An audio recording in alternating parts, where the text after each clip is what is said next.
안녕하십니까. 바로 보는 TV 옴부즈맨의 김승재입니다. 지난주 연합뉴스TV에선 미국의 국가안보실 도감청 의혹 관련 뉴스와 함께 강릉 산불 소식 등 다양한 뉴스들을 보도해드린 바 있는데요.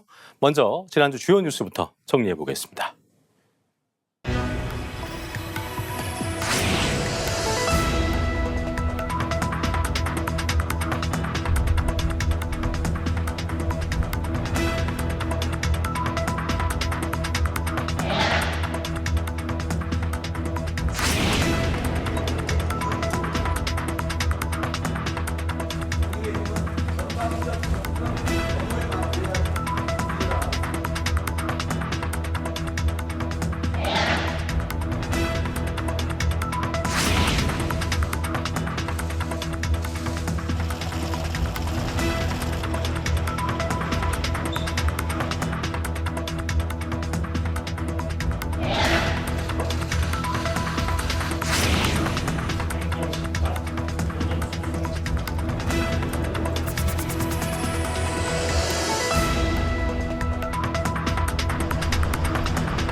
아이돌 그룹의 경우 그룹 활동의 성격상 한 명이라도 군대에 가게 되면 전체적인 그룹 활동이 큰 타격을 입게 됩니다. 최근 불거진 병역비리 사건이 연예계에도 많은 파장을 가져왔습니다. 이와 관련하여 지난 11일 뉴스 리뷰에서는 래퍼 라비의 소속팀 빅스의 탈퇴 소식을 전했습니다. 래퍼 라비가 병역비리 의혹에 대해 사과하며 소속 그룹 빅스에서 탈퇴한다는 소식을 전했습니다. 라비는 소속사를 통해 저로 인해 상처 입으셨을 뇌전증 환자와 가족들 그리고 병역 의무자분께 진심으로 사과의 말씀을 드린다고 전했습니다. 그러면서 간절한 마음에 어리석은 선택을 했다며 멤버들에게 더 피해가 가지 않도록 탈퇴하겠다고 밝혔다고 전했습니다. 이어 앵커는 라비가 소속사 대표 김씨 브로커와 짜고 뇌전증 환자로 행세해 허위 진단서를 받고 병역 면제를 시도한 혐의로 지난달 불구속 기소됐다고 전했습니다. 래퍼 라비는 가짜 뇌전증 진단서를 받아 병역 면제를 시도한 혐의로 징역 2년을 구형받았습니다. 이에 따라 라비는 빅스에서 공식적으로 탈퇴를 발표하며 사과문을 게재했습니다. 특히 연예계에서 병역 문제가 더 심각하게 다뤄지는 이유는 아이돌이 병역 이행을 위해 활동을 중단하거나 일정 기간 또는 긴 기간 동안 사라질 수 있어서 그룹 또는 기업의 이익과 팬들의 기대에 부담을 줄 수 있기 때문입니다. 또한 병역 이행 전후의 인기 차이가 큰 경우도 많기 때문에 그룹의 활동 전반에도 영향을 미치는 요소로 작동할 수 있습니다. 그럼에도 불구하고 병역 이행 여부는 개인적인 문제일 뿐만 아니라 사회적, 경제적으로도 매우 중요한 문제이며 이를 고민하는 모든 이들이 책임감 있게 대처해야 합니다. 이번 사건에서는 라비의 행동뿐 아니라 그가 소속된 빅스의 소속사인 젤리피쉬 엔터테인먼트의 대처도 큰 문제가 되었습니다. 소속사는 라비의 행동에 대해 적극적으로 대처하지 않았으며 이에 대한 비판이 컸습니다. 연예계에서는 이번 사건을 계기로 소속사와 아티스트 간의 계약 관리와 아티스트의 병역 의무 이행에 대해 더욱 엄격한 관리가 이루어져야 한다는 목소리가 높아지고 있습니다. 작년 말 프로배구 조재성 선수가 고백한 허위 뇌전증 병역비리 사건으로 인해 연예계와 스포츠계를 포함한 108명의 병역 면탈자가 검찰 수사 결과를 통해 드러났습니다. 이러한 병역비리는 사회적, 국가적 문제를 초래하며 병역 의무 이행의 중요성과 국민적 의무감을 상실시키는 요인이 됩니다. 따라서 해당 브로커가 어떤 방식으로 계획적인 범행을 저질렀는지, 그러한 범행이 가능한 병역 체계의 문제는 얼마나 심각했는지, 또한 이에 대한 병무청의 대응에 대한 자세한 내용도 후속 보도로 다뤄질 수 있을 것이라고 기대합니다. 한편 연합뉴스TV는 이변과 솔로 활동들에 전념하고 있는 BTS에 대한 솔로 활동의 성과에 대해서 보도하였습니다. 지난 7일 방송된 뉴스메이커는 상당한 시간을 투자하여 슈가의 솔로 활동 행보를 소개했습니다. 기자는 BTS의 슈가가 미국 프로농구 리그인 NBA 앰버서더로 위촉되었다는 소식을 전했습니다.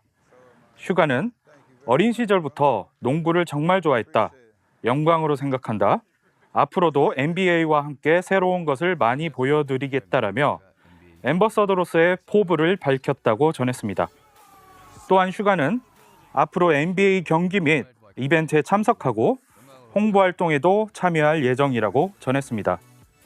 또한 기자는 슈가가 활동명 어거스트 D로 데뷔한 뒤 첫 공식 솔로 앨범인 D-Day를 발표하며 가수 아이유와의 협업곡으로 인기를 끌고 있다고 전했습니다.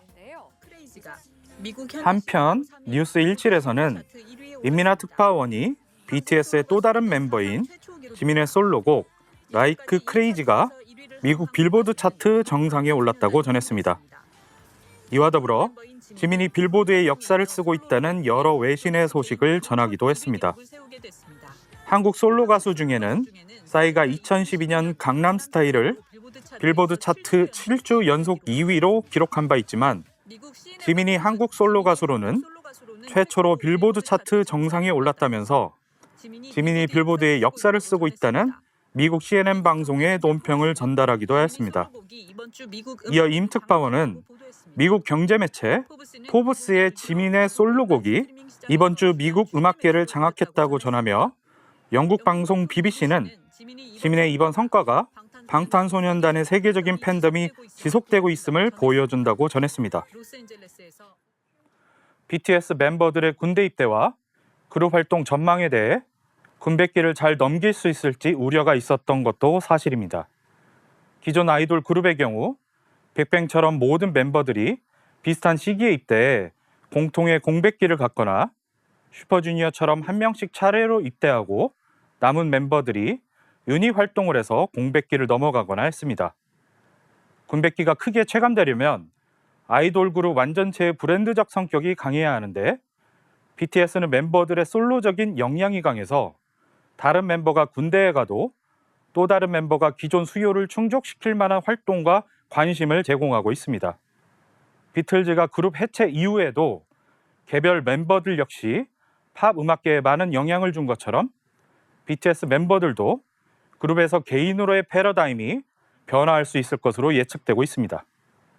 이번 군백기는 멤버들이 자신의 진정한 역량을 찾아낼 수 있는 중요한 시기가 될 수 있습니다.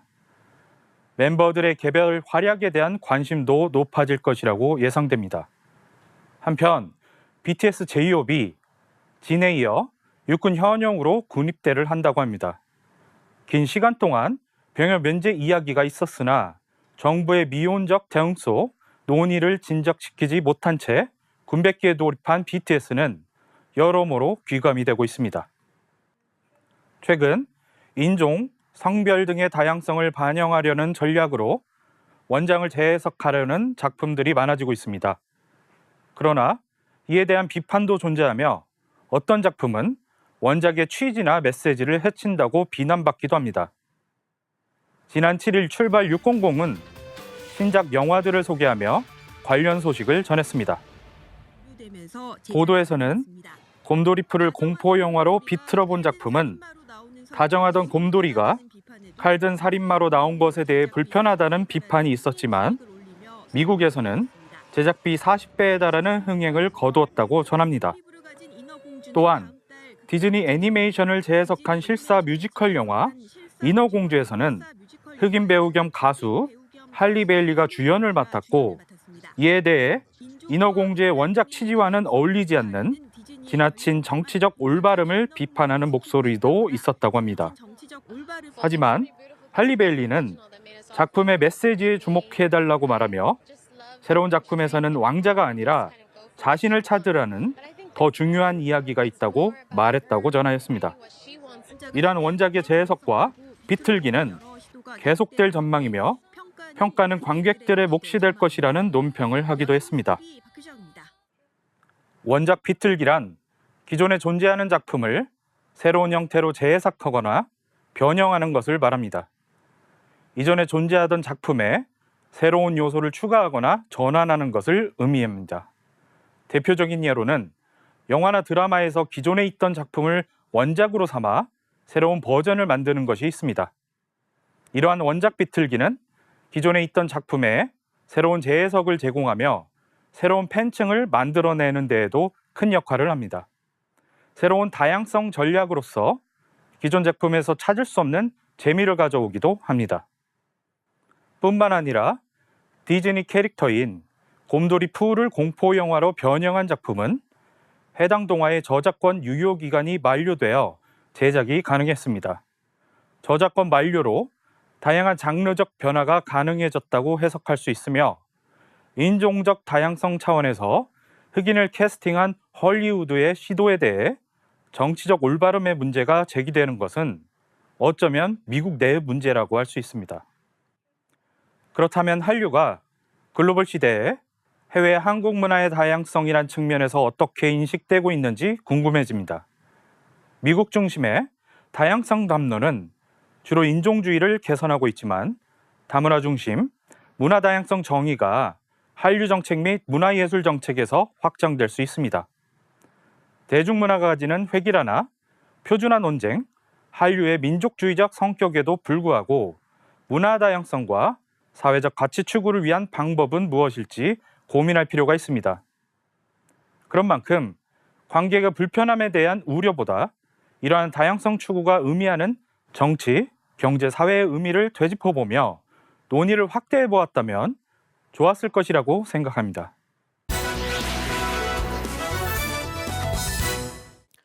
이번 시간은 주말에 방영되는 제작 프로그램을 대학생의 시선으로 분석하고 평가해보는 시간이죠. 캠퍼스 TV 리포트입니다. 이번 주에는 이화여자대학교 정경훈 학생과 함께하겠습니다. 어서 오십시오. 네, 경훈 학생 지난주에 어떤 프로그램 모니터링했습니까? 네, 저는 매주 일요일 오후 7시 30분에 방송되는 연합뉴스TV 스페셜을 모니터링했습니다. 지난 9일에 방송된 연합뉴스TV 스페셜에서는 서민들의 공간이자 불법과 탈세의 온상으로 여겨지는 노점의 두 얼굴에 대해 다루었는데요. 방송은 불법과 합법 사이 반복되는 노점 갈등의 근본적인 대안을 고민해보았습니다. 그럼 자세한 모니터링 내용 지금부터 전해드리겠습니다.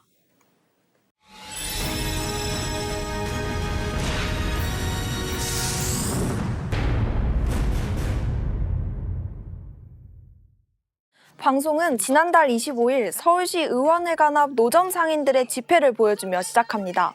서울시의회가 노점 관리에 관한 조례를 준비하고 있다는 내용이 언론에 보도되면서 이에 반발한 상인들이 모인 건데요.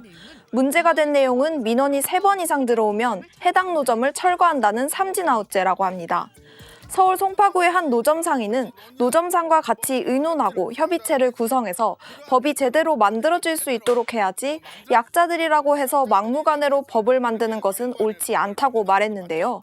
반면 서울시의회는 입법조사 단계부터 상인들의 거센 반발에 부딪히자 당혹스러운 입장이라고 합니다. 자치구별로 제각각인 노점 관리 규정을 만들려는 과정에서 내용이 잘못 알려졌다는 건데요. 문성호 서울시의원은 해당 조례가 지자체에서 협의된 노점과 재래시장은 보호하되 불법인 분들을 양지로 끌어올리는 데 목적이 있다며 선도하는 것의 한계에 부딪힐 때의 방안으로 삼진아웃을 생각한 거지 민원이 3번 들어가면 철거해버린다는 이야기는 아니라고 해명했는데요. 시민의 교통안전과 안전한 먹거리, 주변 상인들한테 피해가 가지 않는 공정성을 확보하는 게 먼저라고 언급했습니다. 방송은 이어 노점 밀집 지역으로 유명한 서울 동대문구 경동시장 일대를 보여줍니다. 지나다니기에도 비좁은 인도에 불만을 토로하는 시민도 있었는데요. 지난해 10월 동대문구는 지자체 가운데 처음으로 특별사법경찰을 임명했다고 합니다. 동대문구 노점 420여 곳 가운데 도로 점용 허가 노점은 160여 곳에 불과했다는데요. 허가를 받은 곳이라도 정해진 규정을 지켜야 한다고 합니다. 특별사법경찰들은 노점 매매를 방지하기 위해 허가받은 상인이 직접 운영하는지도 확인한다는데요. 동대문구 노점의 60%는 무허가 노점이라고 합니다. 상인들은 허가 노점의 경우 규격이나 운영 규정이 까다로워서 허가를 받지 않는다고도 하는데요. 최근 동대문구는 노점 정비 사업을 통해 사유지를 무단 점유하거나 허가를 받았지만 운영 규정을 지키지 않은 노점 48개소를 철거했다고 하는데요. 하지만 판매대가 철거된 현장에 상인들이 다시 바닥에서 물건을 팔고 있었다고 합니다. 강제 철거를 당한 상인들의 거센 항의로 단속 현장에서는 특별사법경찰들과 실랑이가 벌어지기도 했습니다. 정음조 특별사법경찰은 어려운 분들이신데 법과 원칙에 따라 노점 정비를 해야 되는 숙명적인 상황이 어렵다고 말했습니다. 노점 허가 기준과 운영 규정은 지자체마다 다른데요. 서울시가 지난 2018년 노점 허가제 가이드라인을 마련했지만 강제 사항이 아닌 지침일 뿐이라고 합니다. 박인건 서울대 환경대학원 교수는 지역마다 조건이 다르기 때문에 법률로 일관적으로 모든 도시에 적용하는 기준이나 규칙을 제정하는 건 쉽지 않다고 말했는데요. 서울시의 전체 노점 중에 허가 노점은 34%에 불과하다고 합니다. 허가제 시행 이후 노점 수는 조금씩 줄어들고 있어 노점 상인들은 사실상 퇴출 정책이라고 비판한다고 합니다. 지자체로부터 노점 허가를 받았다는 건 도로 점용료를 내고 도로 점용 허가를 받았다는 건데요. 이 경우 도로법에는 합법이지만 놀랍게도 음식을 파는 노점이라면 식품위생법상 불법일 가능성이 크다고 합니다. 노점은 시설 위생 기준을 만족하지 못해 영업 허가 대상이 될 수 없기 때문이라는데요. 또 많은 사람들이 노점은 세금을 내지 않아 불법이라고 생각하지만 세법상 노점은 면세 대상이라고 합니다. 합법도 불법도 아닌 법의 사각지대에 놓인 노점을 둘러싼 사회적 갈등이 반복되고 있습니다.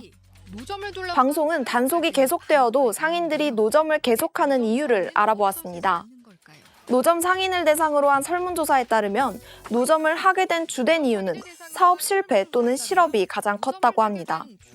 노점을 아무리 강력하게 단속한다 해도 생계를 위해 다시 노점을 차리는 취약계층을 완전히 막는 것은 현실적으로 어려울 수밖에 없다고 방송은 전했습니다. 지난해 노점상 양성화 방안을 담은 특별법 제정에 관한 청원이 국민 5만 명 동의를 달성했다는데요. 노점상들의 생존권뿐만 아니라 시민들의 보행권, 주변 상인들의 영업권이 같이 공존할 수 있는 법안 체계를 만들어서 노점상들도 대한민국의 국민으로서 사회 경제적인 하나의 주체로서 인정해달라는 것이 법안의 취지라고 설명했습니다. 중소벤처기업부는 소상공인과의 형평성, 식품위생법 원칙 등을 감안해 신중 검토 의견을 전한 상태라고 합니다. 노량진 컵밥거리처럼 밀집된 노점을 없애기보다 지역의 명물, 하나의 거리 문화로 인정하고 적극 관리에 나서는 곳도 있습니다. 사회적 거리두기 이후 활기를 찾은 명동에도 다시 관광객들이 많이 찾아오고 있는데요. 서울 중구청은 2016년부터 노점 실명제를 운영하고 있다고 합니다. 현재 360여 곳 노점이 1인 1노점 실명제로 허가를 받아 영업을 하고 있습니다. 허가를 내주는 동시에 인근 상권을 보호하고 보행자의 원활한 통행을 위해 운영 지침도 마련되어 있다는데요. 거리 곳곳을 중구난방 차지했던 노점이 정비되기까지 크고 작은 갈등과 이견도 많았지만 끊임없는 대화와 타협을 통해 극복했다고 합니다. 우리 생활 깊숙이 자리 잡았지만 여전히 제도권 밖에서 불법으로 치부되고 있는 노점. 이제는 모두의 상생을 위해 현실적인 대안을 고민해 볼 때라는 말을 전하면서 방송은 마무리됩니다. 자, 모니터링한 내용 잘 봤습니다. 경훈 학생, 이번 연합뉴스 TV 스페셜을 보면서 어떤 점이 가장 인상 깊었습니까? 네, 저는 노점이 현재 합법도 불법도 아닌 법의 사각지대에 방치되어 있다는 사실이 매우 안타까웠는데요. 노점이 법의 울타리 안에서 보호받고 책임과 의무를 다하며 사람 냄새나는 친근하고 정겨운 공간으로서 하루빨리 우리 생활 속에 자리 잡기를 바랍니다. 그랬군요. 자, 그럼 마지막으로 이번 연합뉴스 TV 스페셜에 대한 경훈 학생의 한 줄 평 들어보겠습니다. 네, 저의 한 줄 평은 노점을 둘러싸고 지속되는 사회적 갈등, 법제도와 함께 대화와 타협이 필요입니다. 예, 공감할 수 있는 한 줄이군요. 지금까지 이화여대 정경훈 학생과 함께했습니다. 오늘 말씀 고맙습니다.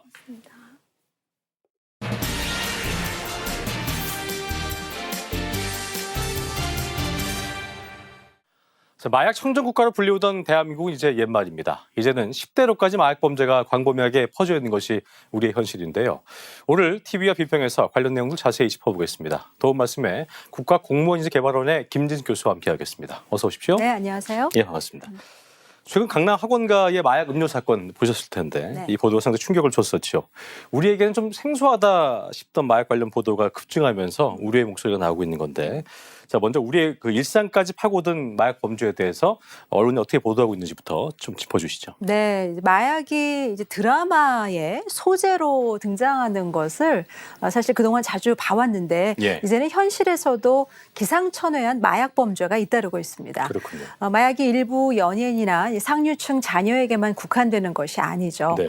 얼마 전에는 이제 서울 강남 학원가에서 10대 청소년들에게 마약 성분이 담긴 음료를 속여서 마시게 한 일명 마약 음료 사건까지 발생을 했고, 예. 한 여중생이 이제 마약 투약을 하다가 실신해서 어머니가 이제 발견하고 신고한 사건도 있었습니다. 그렇습니다. 우리나라가 이제 마약 청정국이라는 지위를 상실한 것이 지난 2015년의 일인데요. 이후로 이제 마약 사범은 급증세를 보이고 있습니다. 지난해 마약 사범은 18,300여 명으로 전년보다 13.9%가 증가해서 역대 최고치를 기록했습니다. 특히 청소년 마약 사범이 최근 10년 사이에 무려 13배가 늘었는데요. 이 기간에 이제 전체 마약 사범이 1.9배 증가한 것을 감안하면 예. 학교와 이제 10대 청소년들도 더 이상 마약 안전지대가 아니라는 사실입니다. 언론에서는 최근에 일어나는 마약 범죄의 사례를 보면 그만큼 마약이 일상에서 흔해졌다는 의미라고 전했습니다. 정부의 마약 단속을 비웃기라도 하듯 SNS나 텔레그램을 통한 주문, 또 비대면 배송 등 다양한 방법으로 이제 마약을 사고 파는 세상이 됐다라고 전했습니다. 조선일보는 국가적 비상 상황이라고 해도 과언이 아니다라고 전하면서 마약 운반의 실태를 낱낱이 보도했습니다. 기자의 이제 신분을 숨긴 채 마약 판매상에게 접근을 해서 취재를 한 것인데요. 10대 청소년으로 가장한 기자가 마약 운반책이 되는 데까지 걸린 시간은 30분이 채 되지 않았다고 보도했습니다. 이처럼 10대가 마약 투약뿐만 아니라 마약 운반책으로 가담한 사례가 꾸준히 늘고 있다라고 전했습니다. 중앙일보는 우리나라 마약 실태는 심각한 수준이라면서 마약 단속의 허술함을 지적했습니다. 예. 10대 청소년의 상황은 더욱 심각한데 당장 마약과의 전쟁이 필요할 정도로 사태가 심각하지만 마약 범죄를 통제할 수 있는 기관의 효율성은 떨어진다라고 지적했습니다. 경향신문은 마약은 중독이라는 부작용이 있기 때문에 사전에 마약을 접하지 않도록 예방이 중요하고 특히 청소년들에게 마약의 위해성과 경각심을 고취하는 교육이 필요하다라고 강조했습니다. 또 현재 2곳뿐인 마약 치료병원도 늘려야 하는 실정이라고 덧붙였습니다. 그랬군요. 자, SNS나 해외 직구 등을 통해서 마약 구입을 좀 쉽게 할 수 있다 보니까 자연스럽게 마약 범죄의 증가로 이어지고 있는 상황이고, 또 특히나 우려스러운 게 이제 말씀하셨던 것처럼 10대 마약 사범이 늘고 있다는 건데, 네. 이게 우리 삶에 깊숙이 침투한 마약 범죄의 원인, 언론이 어떻게 보도하고 있습니까? 얼마 전에 일어났던 사건이죠. 이제 예. 대치동 학원가에서 10대 청소년들에게 이제 마약이 들어간 음료를 나눠준 사건의 경우에 사실 더욱 충격적인 사실은 이 사건의 배후에 중국의 근거지를 둔 전화 금융 사기, 보이스피싱 조직이 연계돼 있다는 사실입니다. 그렇습니다. 언론에서는 마약이 우리 사회 곳곳에 파고든 원인으로 네. 우선 SNS 등 온라인 유통이 늘어난 점을 꼽았습니다. 특히 인터넷에 익숙한 젊은 층의 접근이 용이해진 탓이 크다라고 전했습니다. 예. 최근의 사건에서 보듯이 마약과 이제 다단계 보이스피싱이 결합된 신종 범죄 등 다양한 형태로 마약 범죄가 진화하고 있지만 마약 수사는 이를 따라가지 못하고 있다라고 전했습니다. 특히 법적인 처벌 근거가 불분명한 점을 지적하기도 했는데요. 예. 이제 장난처럼 타인에게 몰래 이제 마약을 투약하는 범죄가 빈번하게 발생하고 있지만 정작 법정형으로 처벌할 수 있는 규정은 현행법상 없다는 것입니다. 그렇군요. 그러니까 스스로 투약하는 마약 범죄 이상으로 이런 범죄에 대해서도 처벌을 강화할 수 있는 법안 마련이 시급하다라고 지적했습니다. 예. 또 마약이 이제 일반인부터 학생들까지 급속도로 전파될 수 있었던 것은 익명성을 기반으로 한 가상자산, 즉 암호화폐가 지하시장의 화폐 역할을 했기 때문이라고 분석했습니다. 자금 세탁 같은 그런 방지 등을 위해서 이제 예. 국내에서는 암호화폐 거래소를 대상으로 각종 규제를 도입했지만 전 세계를 넘나들면서 거래되는 암호화폐를 제어하기에는 역부족이라는 것입니다. 이 밖에 또 마약 사범에 대한 솜방망이 처벌도 문제점으로 꼽았습니다. 예. 그러니까 유명 연예인이나 상류층 마약 사범들은 대부분 집행유예를 받는 사례가 많은데 예. 실제 우리나라 마약 범죄의 기소유예율은 지난해 20%에 육박하고 또 집행유예 비율은 44%에 달합니다. 이런 이유 탓에 재범률이 36%에 이르고 있고 또 마약에 대한 이런 것들이 경각심을 무디게 할 수 있다라고 지적했습니다. 맞습니다. 자, 마약 범죄에 대한 사회적 불안감이 좀 커지면서 네. 정부가 마약 범죄 특수본을 구성해서 총력 대응을 하고 있는 상황인데 수사 전담 인력만 840여 명이라고 합니다. 이 같은 정부의 대응 방안 등에 대해서 언론인 어떻게 좀 보도를 하고 있습니까? 네, 저는 이제 마약에 대한 어떤 불안감이 국민적인 불안감이 커지자 예. 윤석열 대통령도 이제 검경 수사 공조를 통해서 마약 유통과 판매 조직을 뿌리 뽑고 또 범죄 수익을 끝까지 추적해 환수하라고 지시했습니다. 예. 현재 마약 밀수와 이제 대규모 유통 범죄는 검찰이 맡고 있고 투약 사범과 소규모 유통 범죄는 경찰이 맡고 있습니다. 예. 또 이제 국내로 밀반입되는 마약은 관세청이 맡고 있고 또 해상 마약 사범의 단속은 해경이 수사를 하고 있는데요. 이제 컨트롤 타워가 없다 보니 정보 공유나 또 신종 마약 범죄에 기민하게 대응하기가 이제 쉽지 않았죠.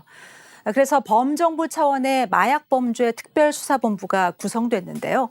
특수본은 대검 반부패 강력부장과 또 경찰청 국가수사본부 형사국장이 예. 공동본부장을 맡고 또 검찰과 경찰, 관세청 마약수사 전담 인력 840명이 참여합니다. 그렇군요. 언론 보도를 살펴보면 이제 세계일보 같은 경우는 특수본이 컨트롤 타워 역할을 해서 수사의 착수 단계와 재판 과정에서 효과적으로 정보를 공유하고 예. 수사를 지원해야 한다라고 밝혔습니다. 일상에 침투한 마약 범죄를 뿌리 뽑기 위해서 강도 높은 수사가 이루어져야 되고 또 특수본은 일시적이 아니라 상시 가동해야 한다라고 강조했습니다. 국민일보는 범정부 차원의 특수본 같은 이런 조직이 등장했다는 것은 우리 사회에 침투한 마약의 심각성을 말해주고 있다라고 전했습니다. 그러면서 이제 지금 막지 못한다면 마약의 폐해를 뻔히 보면서 근절할 엄두조차 내지 못하는 이제 미국처럼 돼버린다라고 우려했습니다. 마약 퇴치 골든타임의 막바지에 구성된 이번 특수본은 반드시 성과를 내야 한다라고 밝혔습니다. 예. 조선일보 같은 경우는 이제 마약 수사 컨트롤 타워 역할을 할 수 있는 마약 수사청 설립을 검토할 때가 됐다라고 전했습니다. 미국의 마약청 이제 DEA는 법무부의 직할이죠. 마약 범죄 단속의 모범으로 이제 꼽히고 있는데 정파를 따지지 말고 정부와 국회 모두 마약 수사청 설립을 적극 검토해야 한다라고 덧붙였습니다. 그렇군요. 자, 마약 범죄 실태를 알리는 것이 언론의 기능이자 목적일 텐데 네. 이 과정에서 자극적인 문구를 사용한다거나 아니면 뭐 마약 거래 과정을 너무 상세하게 보도해서 우려의 목소리가 나오기도 하는데 자, 끝으로 마약 관련 보도를 할 때 언론이 주의해야 될 점이 있을 것 같습니다. 네. 짚어주시죠. 마약 판매자들은 수사 당국에 이제 그 추적을 피하기 위해서 예. 사람들이 혹할 만한 이름으로 이제 마약을 홍보하기 위해서 다양한 은어를 생성하고 있습니다. 그렇습니다. 문제는 이러한 은어들이 드라마나 영화 같은 미디어를 통해서 익숙해지면서 심리적인 장벽이 낮아질 수 있다는 것입니다. 그렇습니다. 특히 청소년들의 어떤 모방에 대한 위험성도 높아질 수가 있는 것이죠. 언론도 마찬가지입니다. 마약류 관련 사건의 보도를 보면 마약 관련된 은어라든가 또 마약류 판매 광고를 검색하는 방법, 거래 수단, 또 이제 마약으로 인한 어떤 환각 상태 등을 구체적으로 묘사해서 설명하고 있기 때문에 예. 충분히 호기심을 자극할 수 있다라고 그렇죠. 봅니다. 이런 점을 의식해서 국회에서도 이제 자극적인 마약 뉴스를 자제하는 보도 기준 법제화 움직임이 일고 있는데요. 식약처가 마약류 사건 언론 보도에 대한 권고 기준을 마련하고 또 언론이 이를 준수하도록 협조를 요청할 수 있는 그런 법안입니다. 예. 마약은 한 사람의 인생을 망가뜨리는 것은 물론이고 또 사회를 병들게 합니다. 우리 사회가 마약에 너무 안일한 것은 아닌지 또 너무 관대한 것은 아닌지 돌아봐야 되겠고 언론 스스로도 마약 범죄와 관련해서 지나치게 자극적이거나 또 구체적인 내용이 담긴 보도를 하고 있는 건 아닌지 이제 이런 표현들을 좀 지양해야 될 것으로 보입니다. 네, 여기까지 국가공무원인지개발원의 김진수 교수와 함께했습니다. 오늘 말씀 고맙습니다. 네, 고맙습니다. 예. 저희 옴부즈맨 제작진은 여러분의 다양하고 소중한 의견들을 기다리고 있습니다. 방송을 보시고 느낀 소감을 연합뉴스 TV 홈페이지 내 시청자 게시판이나 SNS로 보내주시면 됩니다. 저희는 다음 주 시간에 다시 인사드리겠습니다. 여러분 고맙습니다.